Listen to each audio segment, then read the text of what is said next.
Hey folks, think about the term science for a minute. Humans engage in the scientific method in order to find out more about nature so that it can help their lives. They get the information and they apply it to their everyday lives. Sounds pretty good. So one would think that scientific curiosity would be a good thing, right? No, not if it happens to counter or upset SJW narratives or their emotions. In that case, their emotions overcome anything, including a recent study that was merely investigating whether there might be some differences in the distribution of IQs among men and women. In that case, emotion has got to trump not only science, but free speech as well.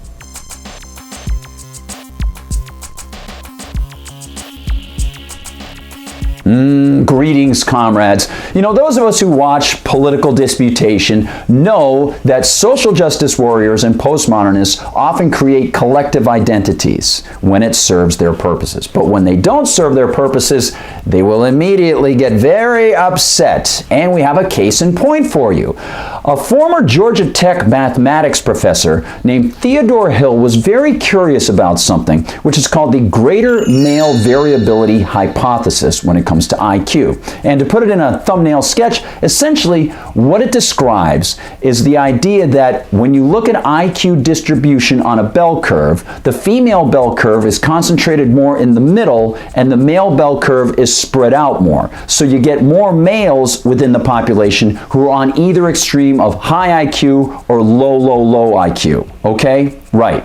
Well, he decided he wanted to investigate this, and in fact, if people are upset about this sort of thing, here's what he had to say. Quote, "There are significantly more men than women, for example, among Nobel laureates, music composers, and chess champions, and also among homeless people, suicide victims, and federal prison inmates." End quote. And yes, lest some people think that this is because of a patriarchal society, that men are pushed into these higher performing areas and women are suppressed and so on. Well, Hill also has noted that this IQ distribution difference also seems to be observable among animals and some insects.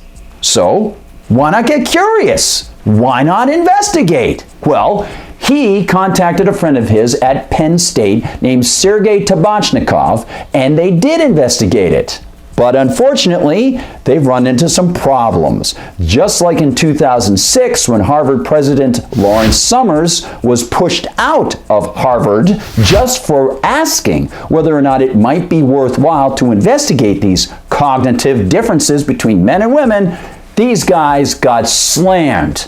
Maxwell's silver hammer came down upon their heads, as the Beatles might say, because the SJWs did not like this. In fact, as Tabachnikov notes, one of his peers claimed he was biased merely for investigating the evidence that women as a population might be less inclined to perform at the highest levels of math.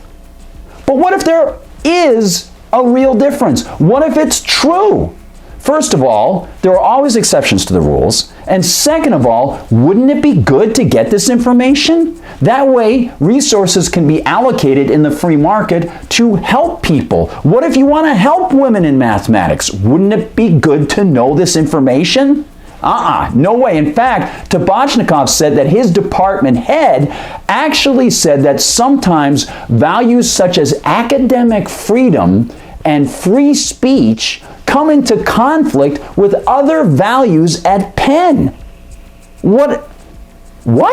Would those values happen to be mystical, prehistoric values? This is emotion trumping science. This is caveman thinking. This is the flat earth. This is what we're talking about happening with SJWs who don't want people to see that there could possibly be any differences. Not that one is better than the other, just mere differences. But we know there are differences. We can see that there are physiological differences between men and women. Men have better depth perception than women do. Women have better senses of smell than men do. This is just the way that it is. Why can't we investigate possible cognitive differences? It's incredible to think that science is being crushed beneath the heel of social justice warriors in academia. And not only science, but free speech, because this study was suppressed from 2 journals. It's absolutely true. And you know what's funny is when it was suppressed from one journal, someone was quoted by one of the writers as saying, well, you know, if this gets published, then it could get people talking about this and right-wingers might use it as some sort of evidence that women aren't as good as men. I'm paraphrasing here. But guess what? By suppressing it, you're actually giving it more attention, social justice warriors. It's the Streisand effect in action right now. So maybe, just maybe, you might also want to learn that if you want to suppress something in the internet age, you won't be able to do it. So maybe, just maybe, you might open up more to real debate. We're open to debate. Feel free to comment on this if you are so interested. Don't forget to like and subscribe because they haven't suppressed us, at least not yet. For MRC-TV, I'm Gardner Goldsmith.